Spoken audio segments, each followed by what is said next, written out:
प्रणाम दोस्तों। आइए सुनते हैं मुंशी प्रेमचंद की कहानी शुद्रा। शुद्रा अत्यंत रोचक और यथार्थपरक कहानी है। तो चलिए कहानी की शुरुआत करते हैं। माँ और बेटी एक झोपड़ी में गांव के ऊंचे सिरे पर रहती थीं। बेटी बाग से पत्तियां बटोर कर लाती, माँ भाड़ झोंकती। यही उनकी जीविका थी। सेर दो सेर अनाज मिल जाता था, खाकर पड़ी रहती थी। माता विधवा थी, बेटी कुंवारी, घर में और कोई आदमी ना था। माँ का नाम गंगा था, बेटी का गौरा। गंगा को कई साल से यह चिंता लगी हुई थी कि कहीं गौरा की सगाई हो जाए, लेकिन कहीं बात पक्की ना होती थी। अपने पति के मर जाने के बाद गंगा ने कोई दूसरा घर न किया था, न कोई दूसरा धंधा ही करती थी। इससे लोगों का संदेह हो गया था कि आखिर इसका गुजर कैसे होता है। और लोग तो छाती फाड़ फाड़ कर काम करते हैं, फिर भी पेट भर अन्न मयस्सर नहीं होता। यह स्त्री कोई धंधा नहीं करती, फिर भी माँ बेटी आराम से रहती हैं, किसी के सामने हाथ नहीं फैलाती। इसमें कुछ ना कुछ रहस्य अवश्य है। धीरे धीरे यह संदेह और भी दृढ़ हो गया और अब तक जीवित था। बिरादरी में कोई गौरा से सगाई करने को राजी न होता था। शूद्रों की बिरादरी बहुत छोटी होती है, 10-5 कोस से अधिक उसका क्षेत्र नहीं होता। इसलिए एक दूसरे के गुण दोष किसी से छिपे नहीं रहते, उन पर पर्दा ही डाला जा सकता है। इस भ्रांति को शांत करने के लिए माँ ने बेटी के साथ कई तीर्थ यात्राएं की, उड़ीसा तक हो आई, लेकिन संदेह न मिटा। गौरा युवती थी, सुंदर थी, पर उसे किसी ने कुएं पर या खेतों में हंसते बोलते नहीं देखा। उसकी निगाह कभी ऊपर उठती ही ना थी। लेकिन ये बातें भी संदेह को और पुष्ट करती थीं कि अवश्य कोई ना कोई रहस्य है। कोई युवती इतनी सती नहीं हो सकती। कुछ गुपचुप की बात अवश्य है। यूं ही दिन गुजरते जाते थे। बुढ़िया दिनों दिन चिंता में घुली रह रही थी। उधर सुंदरी की मुख छवि दिनों दिन निखरती जाती थी, कली खिलकर फूल हो रही थी। एक दिन एक परदेसी गांव से होकर निकला, 10-12 कोस से आ रहा था। नौकरी की खोज में कलकत्ता जा रहा था। रात हो गई। किसी कहार का घर पूछता हुआ गंगा के घर आया। गंगा ने उसका खूब आदर सत्कार किया। उसके लिए गेहूं का आटा लाई, घर से बर्तन निकाल कर दिए। कहार ने पकाया, खाया, लेटा। बातें होने लगीं। सगाई की चर्चा छिड़ गई। कहार जवान था। गौरा पर निगाह पड़ी, उसका रंग ढंग देखा, उसकी सजल छवि आंखों में समा गई। वह सगाई करने पर राजी हो गया, लौटकर घर चला गया। 2-4 गहने अपनी बहन के यहाँ से लाया। गांव के बजाज ने कपड़े उधार दे दिए। 2-4 भाई बंदों के साथ सगाई करने आ पहुंचा। सगाई हो गई और वह यहीं रहने लगा। गंगा बेटी और दामाद को आंखों से दूर न कर सकती थी, परंतु 10-5 दिनों में ही मंगरू के कानों में इधर उधर की बातें पड़ने लगीं। सिर्फ बिरादरी के ही नहीं, अन्य जाति वाले भी उनके कान भरने लगे। ये बातें सुन सुनकर मंगरू पछताता था कि नाहक यहाँ फंसा। पर गौरा को छोड़ने का ख्याल भी उसके दिल को कपा देता था। 1 महीने के बाद मंगरू अपनी बहन के गहने लौटाने गया। खाने के समय उसका बहनोई उसके साथ भोजन करने ना बैठा। मंगरू को कुछ संदेह हुआ। बहनोई से बोला, तुम क्यों नहीं आते हो? खाना खा लो। बहनोई ने कहा, तुम खा लो, मैं फिर खा लूंगा। मंगरू, बात क्या है, तुम खाने के लिए क्यों नहीं आते? बहनोई, जब तक पंचायत ना होगी मैं तुम्हारे साथ कैसे खा सकता हूँ? तुम्हारे लिए बिरादरी भी छोड़ दूंगा। किसी से पूछा ना गाछा, जाकर एक हरजाई से सगाई कर ली। मंगरू चौके पर से उठाया, मिर्जई पहनी और ससुराल चला गया। बहन खड़ी रोती रह गई। उसी रात को वह किसी से कुछ कहे सुने बगैर गौरा को छोड़कर कहीं चला गया। गौरा नींद में मग्न थी। उसे क्या खबर थी कि वह रत्न जो मैंने इतनी तपस्या के बाद पाया है, मुझे सदा के लिए छोड़कर जा रहा है। कई साल बीत गए। मंगरू का कुछ पता ना चला, कोई पत्र तक ना आया, पर गौरा प्रसन्न थी। वह मांग में सिंदूर डालती, रंग बिरंगे कपड़े पहनती और अधरों पर मिस्सी के धड़े जमाती। मंगरू भजनों की एक पुरानी किताब छोड़ गया था, उसे पढ़ती और गाती। मंगरू ने उसे हिंदी सिखा दी थी। टटोल टटोल कर भजन पढ़ लेती थी। पहले वह अकेली बैठी रहती। गांव की और स्त्रियां साथ बोलते चालते उससे शर्माती थी। उसके पास वह वस्तु ना थी जिस पर दूसरी स्त्रियां गर्व करती थीं। सभी अपने अपने पति की चर्चा करती। गौरा का पति कहाँ था, वह किसकी बातें करती? पर अब उसका पति भी था। अब वह अन्य स्त्रियों के साथ इस विषय पर बातचीत करने की अधिकारिणी थी। वह भी मंगरू की चर्चा करती। मंगरू कितना स्नेहशील है, कितना सज्जन है, कितना वीर है। पति चर्चा से उसे कभी तृप्ति ही ना होती थी। स्त्रियां, मंगरू तुम्हें छोड़कर क्यों चले गए? गौरी, क्या करते, मर्द कभी ससुराल में पड़ा रहता है। देश परदेश में निकलकर 4 पैसे कमाना ही तो मर्दों का काम है, नहीं तो मान मर्यादा का निर्वाह कैसे हो? जब कोई पूछता कि चिट्ठी पत्री क्यों नहीं भेजते, तब वह हंसकर कहती, अपना पता ठिकाना बताने में डरते हैं, जानते हैं ना गौरा आकर सिर पर सवार हो जाएगी। सच कहती हूँ, उनका पता ठिकाना मालूम हो जाए तो यहाँ मुझसे एक दिन भी ना रहा जाए। वह बहुत अच्छा करते हैं कि मेरे पास चिट्ठी पत्री नहीं भेजते। बेचारे परदेश में कहाँ घर गृहस्थी संभालते फिरेंगे। एक दिन किसी सहेली ने कहा, हम ना मानेंगे, तेरा जरूर मंगरू से झगड़ा हो गया है, नहीं तो बिना कुछ कहे सुने क्यों चले जाते? गौरा ने हंसकर कहा, बहन, अपने देवता से भी कोई झगड़ा करता है? वे मेरे मालिक हैं, भला मैं उनसे झगड़ा करूंगी? जिस दिन झगड़े की नौबत आएगी कहीं डूब मरूंगी। मुझसे कहकर आ पाते तो मैं उनके पैरों से लिपट ना जाती, मैं उनको जाने देती। एक दिन कलकत्ता से एक आदमी आकर गंगा के घर ठहरा। पास के ही किसी गांव में अपना घर बताया। कलकत्ता में वह मंगरू के पड़ोस में ही रहता था।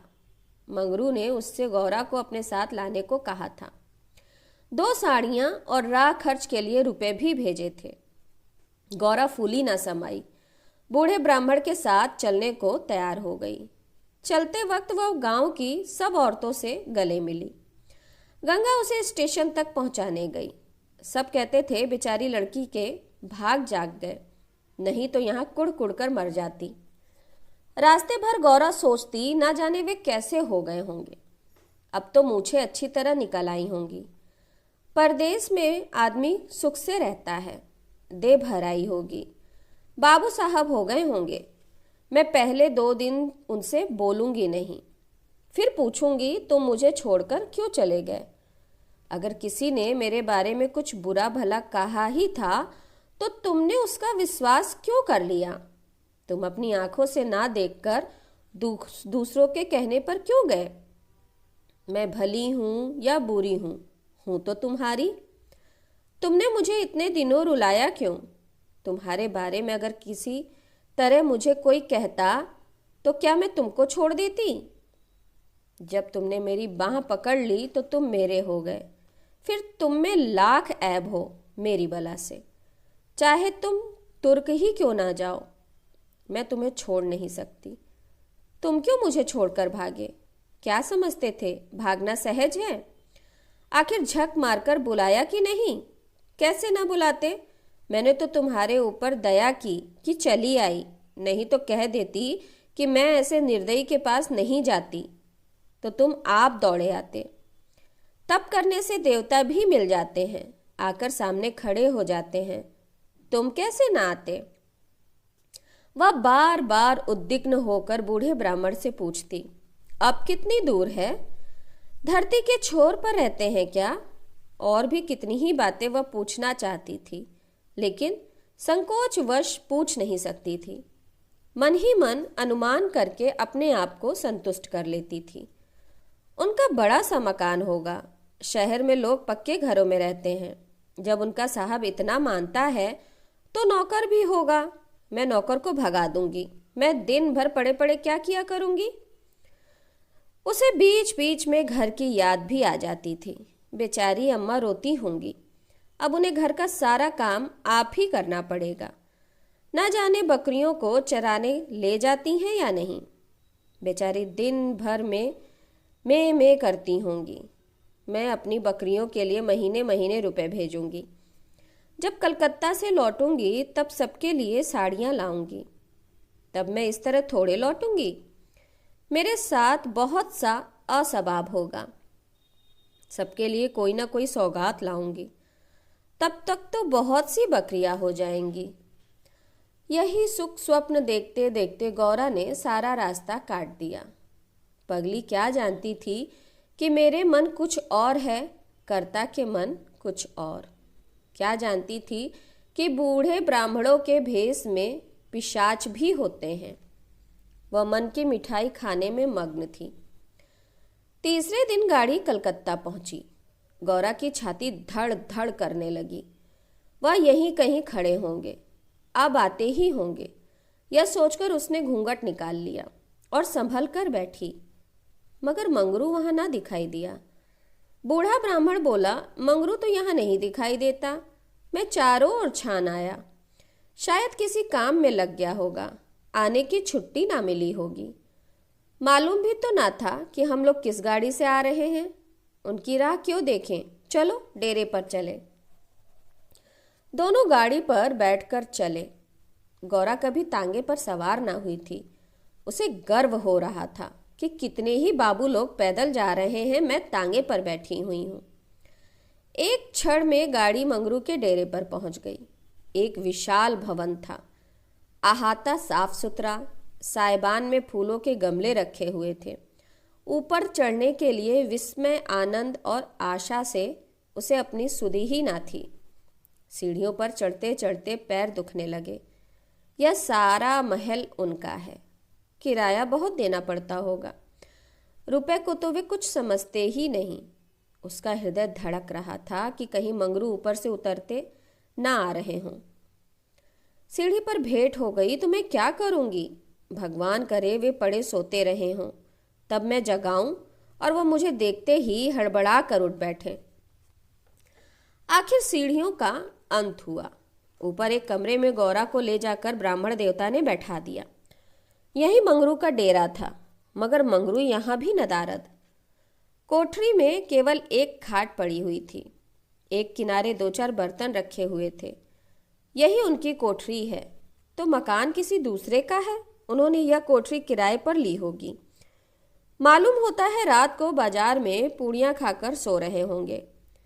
यही उनके सोने की खाट है। एक किनारे घड़ा रखा हुआ था। गौरा का मारे प्यास से तालू सूख रहा था। घड़े से पानी उड़ेल कर पिया। एक किनारे पर एक झाड़ू रखी थी। गौरा रास्ते की थकी थी, पर प्रेमोल्लास में थकान कहाँ। उसने कोठरी में झाड़ू लगाई, बर्तनों को धो धोकर एक जगह रखा। कोठरी की एक एक वस्तु, यहाँ तक कि उसके फर्श और दीवार में उसे आत्मीयता की झलक दिखाई देती थी। उस घर में भी जहाँ उसे अपने जीवन के 25 वर्ष काटे थे, उसे अधिकार का ऐसा गौरव युक्त आनंद ना प्राप्त हुआ था। मगर उस कोठरी में बैठे बैठे उसे संध्या हो गई और मंगरू का कहीं पता नहीं। अब छुट्टी मिली होगी। सांझ को सब जगह छुट्टी होती है। अब वे आ रहे होंगे। मगर बूढ़े बाबा ने उनसे कह तो दिया ही होगा। वे क्या अपने साहब से थोड़ी देर की छुट्टी ना ले सकते थे? कोई बात होगी तभी तो नहीं आए। अंधेरा हो गया। कोठरी में दीपक ना था। गौरा द्वार पर खड़ी पति की बाट देख रही थी।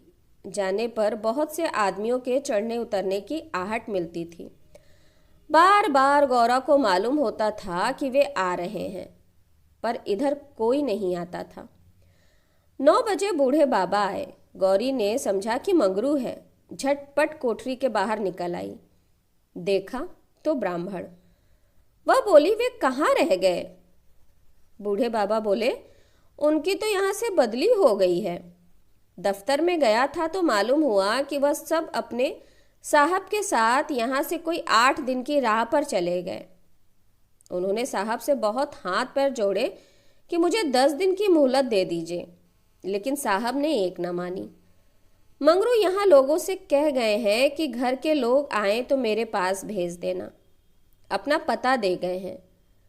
कल मैं तुम्हें यहाँ से जहाज पर बैठा दूंगा। उस जहाज पर हमारे देश के और भी लोग होंगे, इसलिए मार्ग में कोई कष्ट ना होगा। गौरा ने पूछा, कितने दिन में जहाज पहुंचेगा? बूढ़ा बोला, 8-10 दिन से कम क्या लगेंगे, मगर घबराने की कोई बात नहीं, तुम्हें किसी बात की तकलीफ ना होगी। अब तक गौरा को अपने गांव लौटने की आशा थी। कभी ना कभी वह अपने पति को वहां अवश्य खींच ले जाएगी, लेकिन जहाज पर बैठकर उसे ऐसा मालूम हुआ कि अब फिर माता को ना देखूंगी, फिर गांव के दर्शन ना होंगे। देश से सदा के लिए नाता टूट रहा है। देर तक घाट पर खड़ी रोती रही। जहाज और समुद्र देखकर उसे भय हो रहा था, हृदय दहल जाता था। शाम को जहाज खुला। उस समय गौरा का हृदय एक अक्षय भय से चंचल हो उठा। थोड़ी देर के लिए नैराश्य ना उस पर अपना आतंक जमा लिया। ना जाने किस देश जा रही हूं, उनसे भेंट होगी भी कि नहीं, उन्हें कहाँ खोजती फिरूंगी, कोई पता ठिकाना भी तो नहीं मालूम।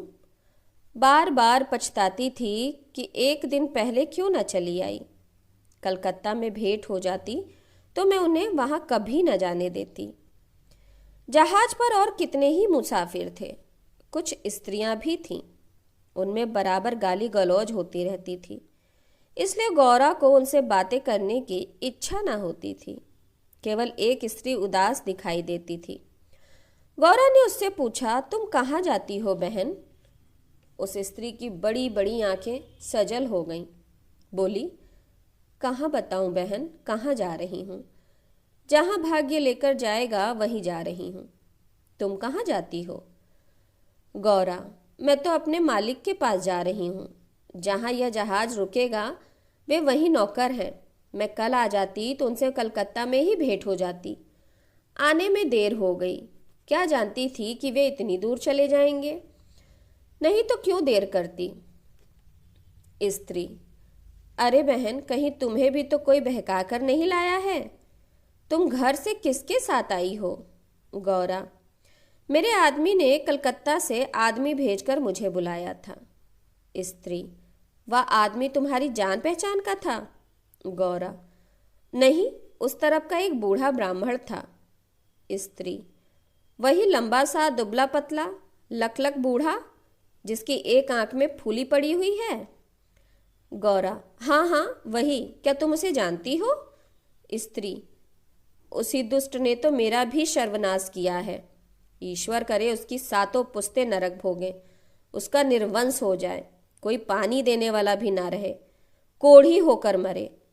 मैं अपना वृतांत सुनाऊं तो तुम समझोगी कि झूठ है, किसी को विश्वास ना आएगा। क्या कहूँ, बस सही समझ लो कि इसके कारण मैं न घर की रही न घाट की, किसी को मुंह दिखाने ना रह गई। मगर जान तो बड़ी प्यारी होती है। मिरीज के देश जा रही हूँ कि वही मेहनत मजदूरी करके जीवन के दिन काटूं। गौरा के प्राण नाहों में समा गए। ऐसा मालूम हुआ जैसे जहाज अथाह जल में डूबा जा रहा था। समझ गई कि वे बूढ़े ब्राह्मण ने दगा की। अपने गांव में सुना करती थी कि गरीब लोग मिरीच में भर्ती होने के लिए जाते हैं, मगर वहां जो जाता है वह फिर कभी नहीं लौटता। हे भगवान, तुमने मुझे किस पाप का दंड दिया? बोली, यह सब क्यों लोगों को इस तरह छल कर मिरीच भेजते हैं? स्त्री, रुपए के लोभ से, और किस लिए? सुनती हूं इन सभी को कुछ रुपए मिलते हैं। गौरा, मजूरी? गौरा सोचने लगी, अब क्या करूं? यह आशा नौका जिस पर बैठी हुई वह चली जा रही थी टूट गई थी, और अब समुद्र की लहरों के सिवा उसकी रक्षा करने वाला कोई न था। जिस आधार पर उसने अपना जीवन भवन बनाया था वह जलमग्न हो गया। अब उसके लिए जल के सिवा और कहाँ आश्रय है? उसकी अपनी माता की, अपने घर की, अपने गांव की, सहेलियों की याद आती, और ऐसी घोर मर्म वेदना होने लगी, मानो कोई सर्प अंतस्तल में बैठा हुआ बार बार डस रहा हो।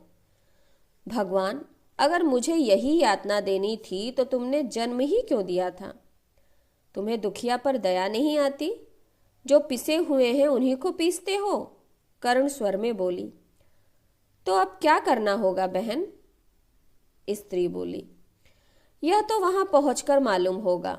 अगर मजूरी ही करनी पड़ी तो कोई बात नहीं, लेकिन अगर किसी ने कुदृष्टि से देखा तो मैंने निश्चय कर लिया है कि या तो उसी के प्राण ले लूंगी या अपने प्राण दे दूंगी। यह कहते कहते उसे अपना वृतांत सुनाने की वह उत्कट इच्छा हुई जो दुखियों को हुआ करती है। वह बोली, मैं बड़े घर की बेटी और उससे भी बड़े घर की बहू हूं, पर अभागिनी। विवाह के तीसरे ही साल पतिदेव का देहांत हो गया। चित्त की कुछ ऐसी दशा हो गई कि नित्य मालूम होता कि वे मुझे बुला रहे हैं।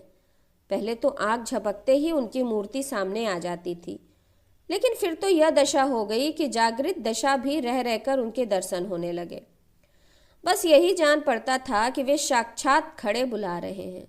किसी से शर्म के मारे कहती ना थी, पर मन में यह शंका होती थी कि जब उनका देहावसान हो गया है तो वह मुझे कैसे दिखाई देते हैं। मैं इस भ्रांति को समझकर चित्त को शांत ना कर सकती थी। मन कहता था, जो वस्तु प्रत्यक्ष दिखाई देती है वह मिल क्यों नहीं सकती? केवल वह ज्ञान चाहिए। साधु महात्माओं के सिवा ज्ञान और कौन दे सकता है? मेरा तो अब भी विश्वास है कि अभी ऐसी क्रियाएं हैं जिनसे हम मरे हुए प्राणियों से बातचीत कर सकते हैं, उनको स्थूल रूप में देख सकते हैं। महात्माओं की खोज में रहने लगी। मेरे यहाँ अक्सर साधु संत आते थे। उनसे एकांत में इस विषय में बातें किया करती थी, पर वे लोग सदुपदेश देकर मुझे टाल देते थे। मुझे सदुपदेशों की जरूरत ना थी।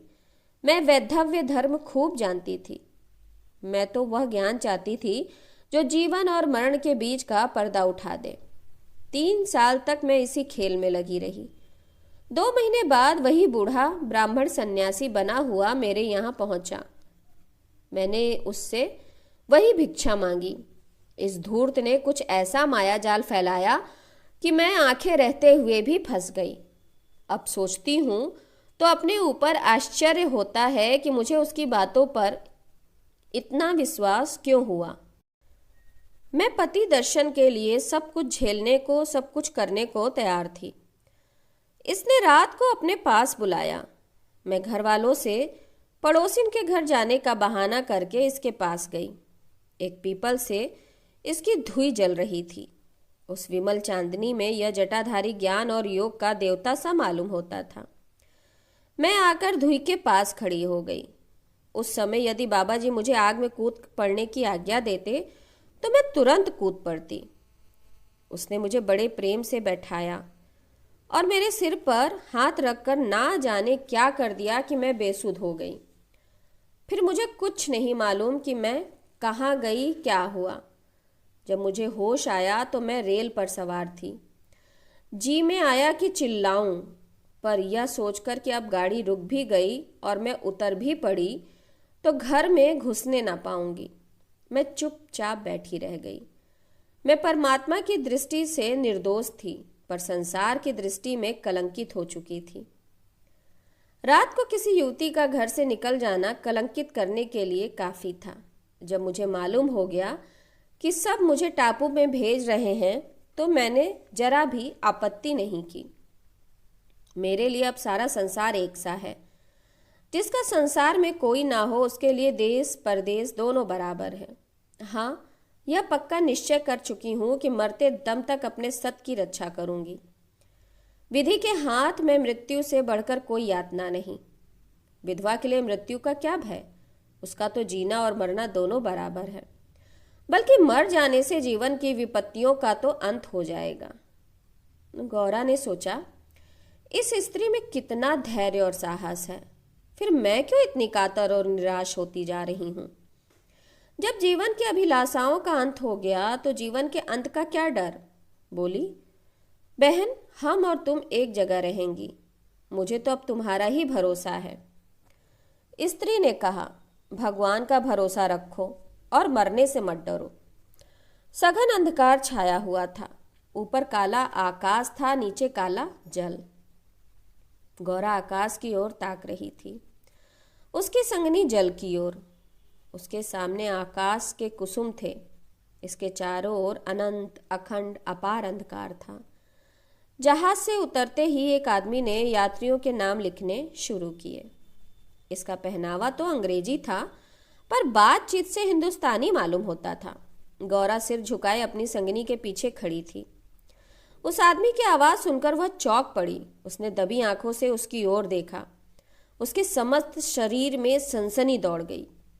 क्या स्वप्न तो नहीं देख रही हूं? आंखों पर विश्वास न आया।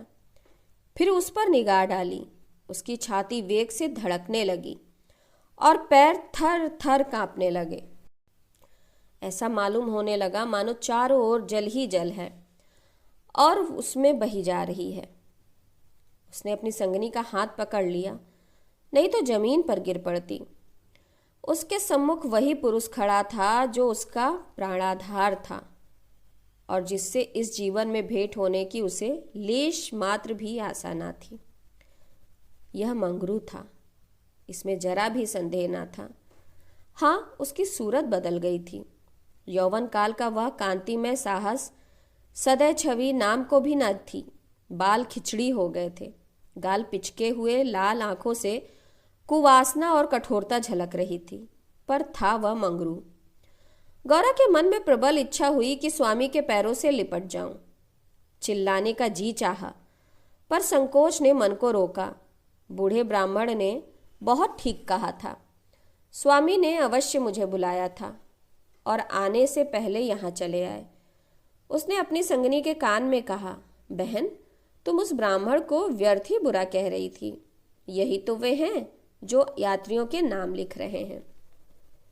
स्त्री, सच? खूब पहचानी हो?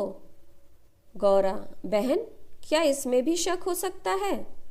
स्त्री, तब तो तुम्हारे भाग जाग गए, मेरी भी सुधि लेना। गौरा, भला बहन, ऐसा भी हो सकता है कि यहाँ मैं तुम्हें छोड़ दूं? मंगरू यात्रियों से बात बात पर बिगड़ता था, बात बात पर गालियां देता था। कई आदमियों को ठोकर मारी और कई को केवल गांव का जिला ना बता सकने के कारण धक्का देकर गिरा दिया। गौरा मन ही मन गड़ी जाती थी। साथ ही अपने स्वामी के अधिकार पर उसे गर्व भी हो रहा था।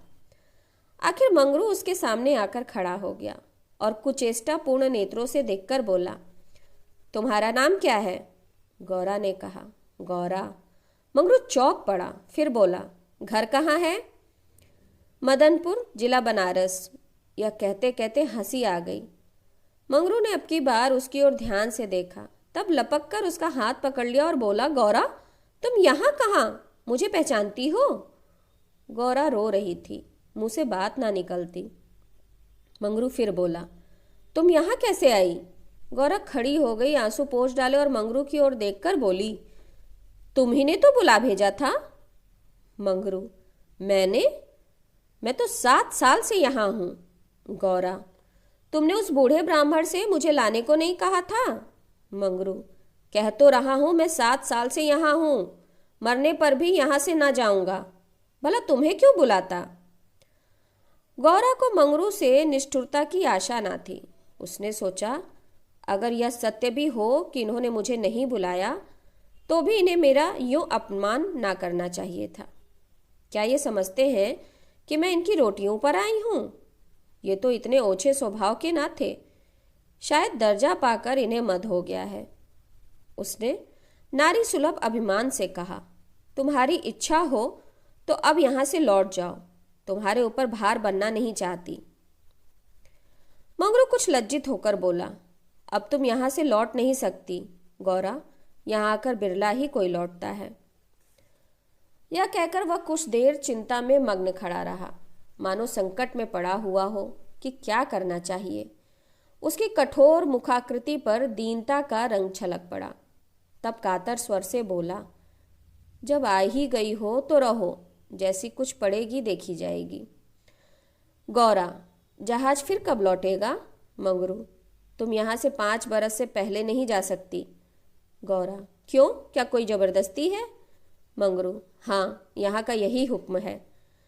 गौरा, तो फिर मैं अलग मजूरी करके अपना पेट पालूंगी। मंगरू ने सजल नेत्र होकर कहा, जब तक मैं जीवित हूं तुम मुझसे अलग नहीं रह सकती। गौरा, तुम्हारे ऊपर भार बनकर ना रहूंगी। मंगरू, मैं तुम्हें भार नहीं समझता गौरा, लेकिन यह जगह तुम जैसी देवियों के रहने लायक नहीं है। नहीं तो अब तक मैंने तुम्हें कब का बुला लिया होता। वही बूढ़ा आदमी जिसने तुम्हें बहकाया मुझे घर से आते समय पटना में मिल गया और झांसा देकर मुझे यहाँ भर्ती कर दिया। तब से यहीं पड़ा हुआ हूँ। चलो मेरे घर में रहो, वहाँ बातें होंगी। यह दूसरी औरत कौन है? गौरा, यह मेरी सखी है, इन्हें भी बूढ़ा बहकाकर लाया है। मंगरू, यह तो किसी कोठी में जाएगी। इन सब आदमियों की बाट होगी। जिसके हिस्से में जितने आदमी आएंगे उतने हर एक कोठी में भेजे जाएंगे। गौरा, यह तो मेरे साथ रहना चाहती है। मंगरू, अच्छी बात है, इन्हें भी ले लो। चलो इनको भी लेके साथ में चलते हैं। यात्रियों के नाम तो लिखे ही जा चुके थे। मंगरू ने उन्हें एक चपरासी को सौंपकर दोनों औरतों के साथ घर की राह ली। दोनों ओर सघन वृक्षों की कतारें थीं। जहां तक निगाह जाती थी ऊंख ही ऊंख दिखाई देती थी। समुद्र की ओर से शीतल निर्मल वायु के झोंके आ रहे थे। अत्यंत सुरम्य दृश्य था, पर मंगरू की निगाह उस ओर ना थी। वह भूमि की ओर ताकता सिर झुकाए संदिग्ध चाल से चल रहा था, मानो मन ही मन कोई समस्या हल कर रहा हो। थोड़ी ही दूर गए थे कि सामने से दो आदमी आते हुए दिखाई दिए। समीप आकर दोनों रुक गए और एक ने हंसकर कहा, मंगरू, इनमें से एक हमारी है। दूसरा बोला, और दूसरा मेरी। मंगरू का चेहरा तमतमा उठा। भीषण क्रोध से कांपता हुआ बोला, ये दोनों मेरे घर की औरतें हैं, समझ गए? उन दोनों ने जोर से कहकहा मारा और एक ने गौरा के समीप आकर उसका हाथ पकड़ने की चेष्टा करके कहा, यह मेरी है, चाहे तुम्हारे घर की हो चाहे बाहर की। बच्चा हमें चकमा देते हो? मंगरू, कासिम, इन्हें मत छेड़ो, नहीं तो अच्छा ना होगा। मैंने कह दिया कि मेरे घर की औरतें हैं। मंगरू की आंखों से अग्नि की ज्वाला सी निकल रही थी। वे दोनों उसके मुख का भाव देखकर कुछ सहम गए और समझ लेने की धमकी देकर आगे बढ़े। किंतु मंगरू के अधिकार क्षेत्र से बाहर पहुंचते ही एक ने पीछे से ललकार कर कहा, देखें कहाँ लेकर जाते हो? मंगरू ने उधर ध्यान नहीं दिया, जरा कदम बढ़ाकर चलने लगा। जैसे संध्या के एकांत में हम कब्रिस्तान के पास से गुजरते हैं, हमें पग पग पर यह शंका होती है कि कोई शब्द कान में ना पड़ जाए, कोई सामने आकर खड़ा ना हो जाए, कोई जमीन के नीचे से कफन ओढ़े उठ ना खड़ा हो। गौरा ने कहा, ये दोनों बड़े शोहदे थे। मंगरू, और मैं किस लिए कह रहा था कि यह जगह तुम जैसी स्त्रियों के रहने लायक नहीं है। सहसा दाहिनी तरफ से एक अंग्रेज घोड़ा दौड़ाता आ पहुंचा। मंगरू से बोला, वेल जमादार, ये दोनों औरतें हमारी कोठी में रहेगा। हमारी कोठी में कोई औरत नहीं है। मंगरू ने दोनों औरतों को अपने पीछे कर लिया और सामने खड़ा होकर बोला, साहब, ये दोनों हमारे घर की औरतें हैं। साहब, ओहो, तुम झूठा आदमी, हमारी कोठी में कोई औरत नहीं और तुम दो ले जाएगा? ऐसा नहीं हो सकता। इसको हमारी कोठी पर पहुंचा देना, गौरा की ओर इशारा करके उस अंग्रेज ने कहा। मंगरू ने सिर से पैर तक कांपते हुए कहा, ऐसा नहीं हो सकता। मगर साहब आगे बढ़ गया था, उसके कान में बात ना पहुंची। उसने हुक्म दे दिया था और उसकी तामील करना जमादार का काम था। शेष मार्ग निर्विघ्न समाप्त हुआ। आगे मजूरों के रहने की मिट्टी के घर थे। द्वारों पर स्त्री पुरुष जहां तहां बैठे हुए थे। सभी इन दोनों स्त्रियों की ओर घूरते थे और आपस में इशारे करते हंसते थे। गौरव ने देखा उसमें छोटे बड़े का लिहाज नहीं है, न किसी की आंखों में शर्म है। एक औरत ने चीलम पीते हुए अपनी पड़ोसिन से कहा, 4 दिन की चांदनी फिर अंधेरी पाक। दूसरी अपनी चोटी गुत्ती हुई बोली, कलोर है ना। मंगरू दिन भर द्वार पर बैठा रहा, मानो कोई किसान अपने मटर के खेत की रखवाली कर रहा हो। कोठरी में दोनों स्त्रियां बैठी अपने नसीबों को रही थीं। इतनी देर में दोनों को यहाँ की दशा का परिचय कराया गया था। दोनों भूखी प्यासी बैठी थीं। यहाँ का रंग देखकर भूख प्यास सब भाग गई थी। दोनों बहुत रो रही थीं। रात के 10 बजे होंगे कि एक सिपाही ने आकर मंगरू से कहा, चलो तुम्हें एजेंट साहब बुला रहे हैं। मंगरू ने बैठे बैठे कहा, देखो नब्बी, तुम भी हमारे देश के आदमी हो, कोई मौका पड़े तो हमारी मदद करोगे ना? जाकर साहब से कह दो मंगरू कहीं गया है, बहुत होगा जुर्माना कर देंगे। नब्बी, ना भैया, गुस्से में भरा बैठा है, पिए हुए है, कहीं मार चले तो बस चमड़ा इतना मजबूत नहीं है। मंगरू, अच्छा तो जाकर कह दो नहीं आता। नब्बी, मुझे क्या, जाकर कह दूंगा, पर तुम्हारी खैरियत नहीं है, मैं बंगले पर जा रहा हूं। ये वही साहब थे जिनसे आज मंगरू के भेंट हुई थी। मंगरू जानता था कि अब साहब से बिगाड़ करके यहाँ एक क्षण भी निर्वाह नहीं हो सकता। जाकर साहब के सामने खड़ा हो गया। साहब ने उसे डांटा, वह औरत कहाँ है? तुमने उसे अपने घर में क्यों रखा है?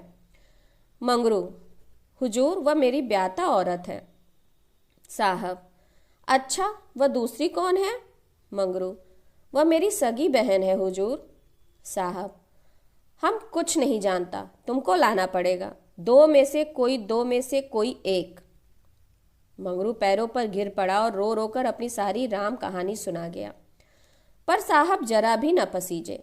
अंत में वह बोला, हुजूर, वह दूसरी औरतों की तरह नहीं है, अगर यहाँ आ भी गई हैं तो प्राण दे देंगी। साहब ने हंसकर कहा, ओ, जान देना इतना आसान नहीं है। नब्बी, मंगरू, अपनी दांव रोते क्यों हो? तुम हमारे घर नहीं घुसते थे, अब भी जब घात पाते हो जहां पहुंचते हो, अब क्यों रोते हो? तुमने जो किया है वो तुम्हारी औरतों के साथ भी होगा।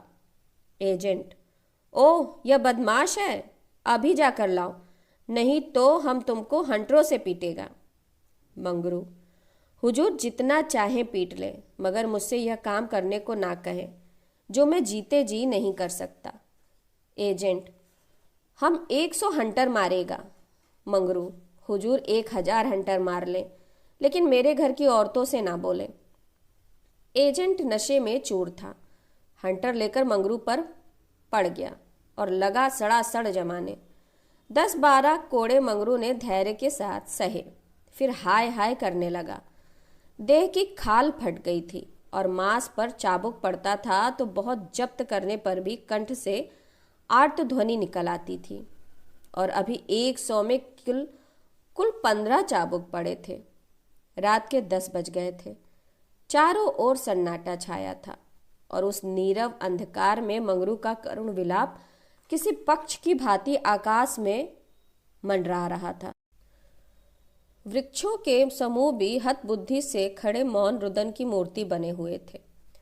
यह पाषाण हृदय लंपट विवेक शून्य जमादार इस समय एक अपरिचित स्त्री के सतीत्व की रक्षा करने के लिए अपने प्राण तक देने को तैयार था, केवल इस नाते कि यह उसकी पत्नी की संगिनी थी। वह समस्त संसार की नजरों में गिरना गवारा कर सकता था, पर अपनी पत्नी की भक्ति पर अखंड राज्य करना चाहता था। इसमें अणु मात्र की कमी भी उसके लिए असहनीय थी। उस अलौकिक भक्ति के सामने उसके जीवन का क्या मूल्य था? ब्राह्मणी तो जमीन पर ही सो गई थी, पर गौरा बैठी पति की बाट जो रही थी। अभी तक वह उससे कोई बात नहीं कर सकी थी। 7 वर्षों की विपत्ति कथा कहने और सुनने के लिए बहुत समय की जरूरत थी, और रात के सिवा वह समय फिर कब मिल सकता था? उसे ब्राह्मणी पर कुछ क्रोध सा आ रहा था कि यह क्यों मेरे गले का हार रही हुई है। इसी के कारण वह तो घर में नहीं आ रहे। यकायक वह किसी का रोना सुनकर चौंक पड़ी। भगवान, इतनी रात गए, कौन दुख का मारा रो रहा है? अवश्य कोई कहीं मर गया है। वह उठकर द्वार पर आई और यह अनुमान करके कि मंगरू यहाँ बैठा हुआ है, बोली, वह कौन रो रहा है, जरा देखो तो। लेकिन जब कोई जवाब न मिला तो वह स्वयं कान लगाकर सुनने लगी। सहसा उसका कलेजा धक से हो गया। तो यह उन्हीं की आवाज़ है। अब आवाज़ साफ सुनाई दे रही थी। मंगरू की आवाज़ थी। वह द्वार के बाहर निकल आई। उसके सामने एक गोली के टप्पे पर एजेंट का बंगला था। उसी तरफ से आवाज आ रही थी, कोई उन्हें मार रहा है। आदमी मार पड़ने पर ही इस तरह रोता है। मालूम होता है वही साहब उन्हें मार रहा है। वह वहां खड़ी ना रह सकी, पूरी शक्ति से उस बंगले की ओर दौड़ी। रास्ता साफ था। एक क्षण में वह फाटक पर पहुंच गई। फाटक बंद था। उसने जोर से फाटक पर धक्का दिया, लेकिन वह फाटक ना खुला और कई बार जोर जोर से पुकारने पर भी कोई बाहर ना निकला। वह तो फाटक के जंगलों पर पैर रखकर भीतर कूद पड़ी और उस पर पार जाते ही उसने एक रोमांचककारी दृश्य देखा। मंगरू नंगे बदन बरामदे में खड़ा था और एक अंग्रेज उसे हंटरों से मार रहा था। गौरा की आंखों के सामने अंधेरा छा गया। वह एक छलांग में साहब के सामने जाकर खड़ी हो गई और मंगरू को अपने अक्षय प्रेम सबल हाथों से ढक कर बोली, सरकार दया करो, इनके बदले मुझे मार लो, जितना मारना हो मार लो, पर इनको छोड़ दो।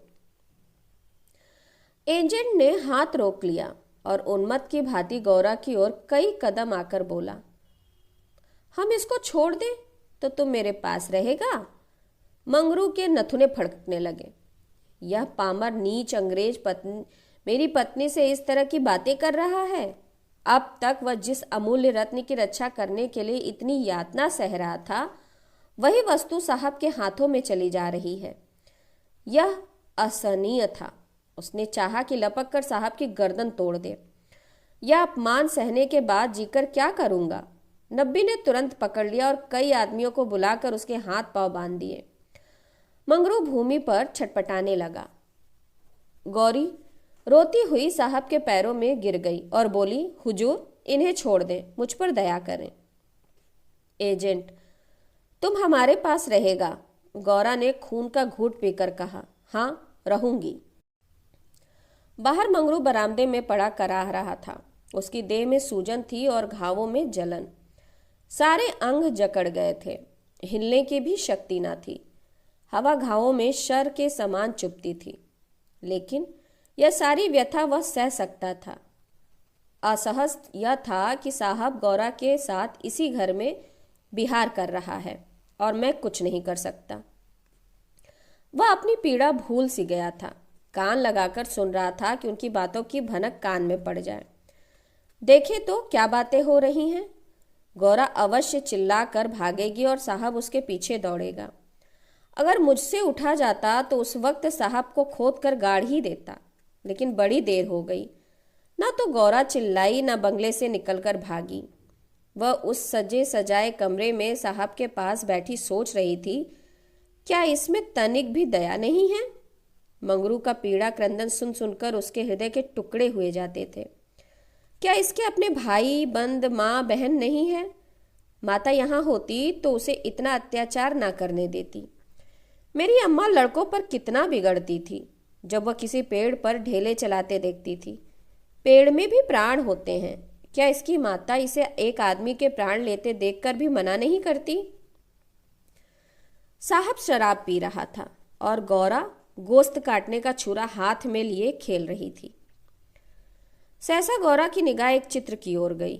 उसमें एक माता बैठी हुई थी। गौरा से पूछा, साहब यह किसकी तस्वीर है?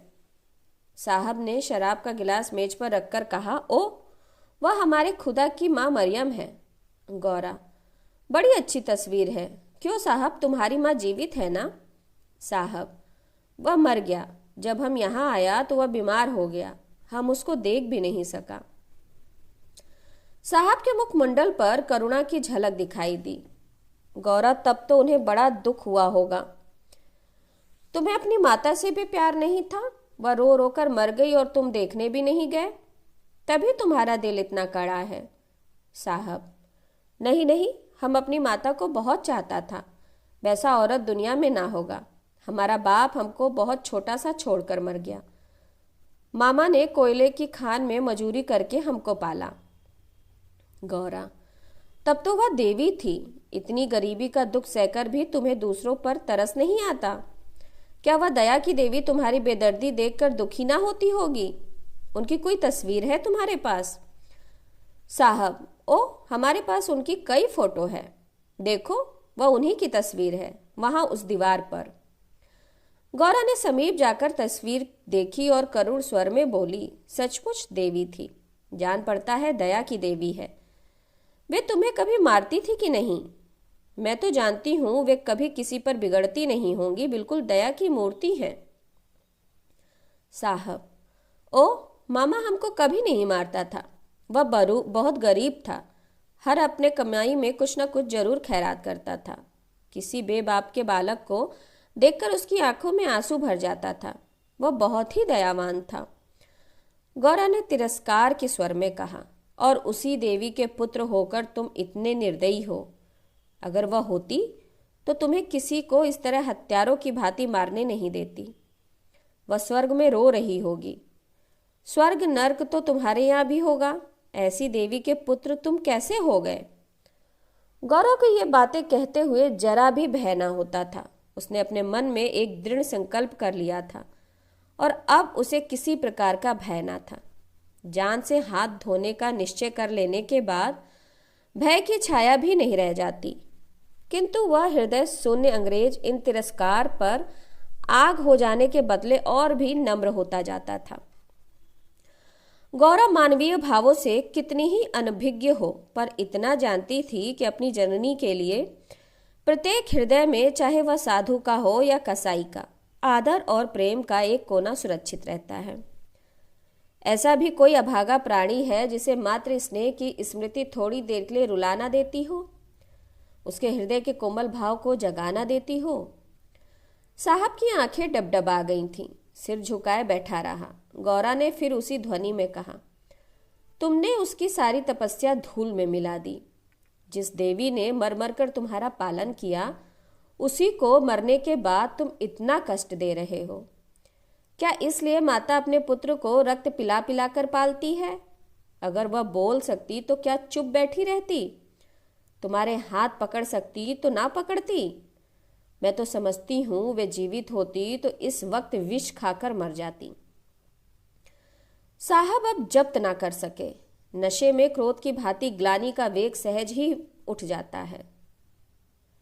दोनों हाथों से मुंह छिपाकर साहब ने रोना शुरू किया और इतना रोया कि हिचकी बंध गई। माता के चित्र के सम्मुख जाकर वह कुछ देर तक खड़ा रहा, मानो माता से क्षमा मांग रहा हो। तब आकर आर्द्र कंठ से बोला, हमारे मामा को अब कैसे शांति मिलेगा? हाय हाय, हमारे सबब से उसको स्वर्ग में भी सुख नहीं मिला। हम कितना अभागा है। गौरा, अभी जरा देर में तुम्हारा मन बदल जाएगा और तुम फिर दूसरों पर यही अत्याचार करने लगोगे। साहब, नहीं नहीं, अब हम मामा को कभी दुखी नहीं करेगा। हम अभी मंगरू को अस्पताल भेजता है। रात को ही मंगरू अस्पताल पहुंचा दिया गया। एजेंट खुद उसको पहुंचाने आया। गौरा भी उसके साथ थी। मंगरू को ज्वर हो आया था, बेहोश पड़ा हुआ था। मंगरू ने 3 दिन तक आंखें ना खोली और गौरा तीनों दिन उसके पास बैठी रही। एक क्षण के लिए भी वहां से ना हटी।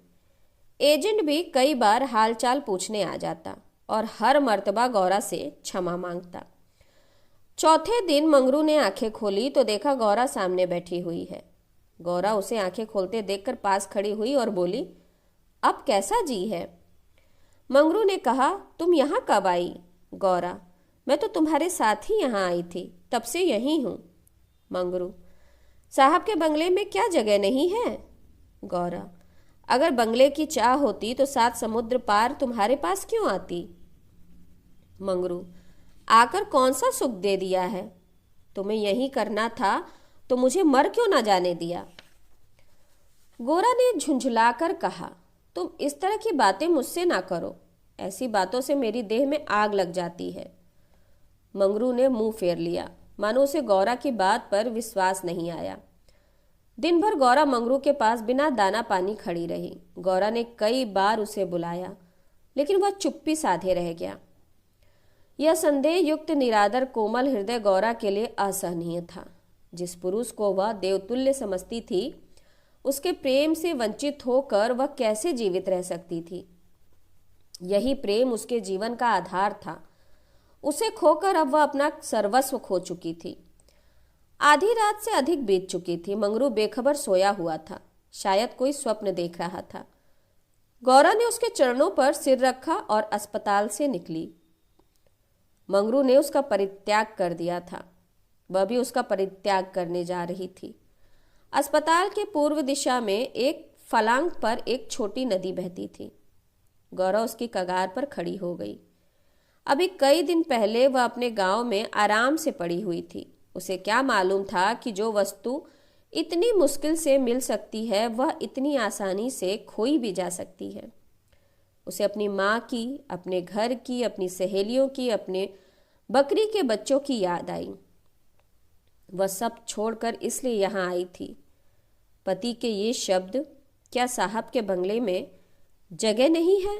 गौरा के मर्म स्थान में बाड़ों के समान चुभे हुए थे।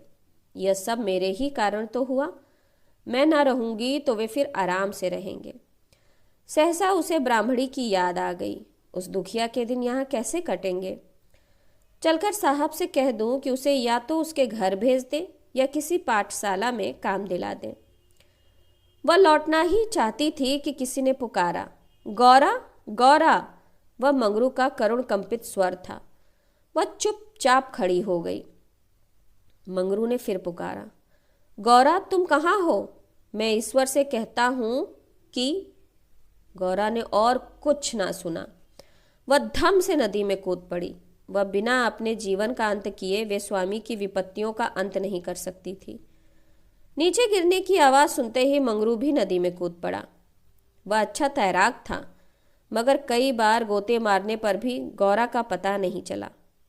प्रातःकाल दोनों की लाशें साथ साथ नदी में तैर रही थीं। जीवन यात्रा में उन्हें यह विचित्र संग कभी नहीं मिला था। स्वर्ग यात्रा में दोनों साथ साथ जा रहे थे। तो ये कहानी यहीं समाप्त होती है। नमस्कार। आप लोगों से एक अनुरोध कि मेरे चैनल को लाइक करिए, शेयर करिए और सब्सक्राइब करिए। नमस्ते।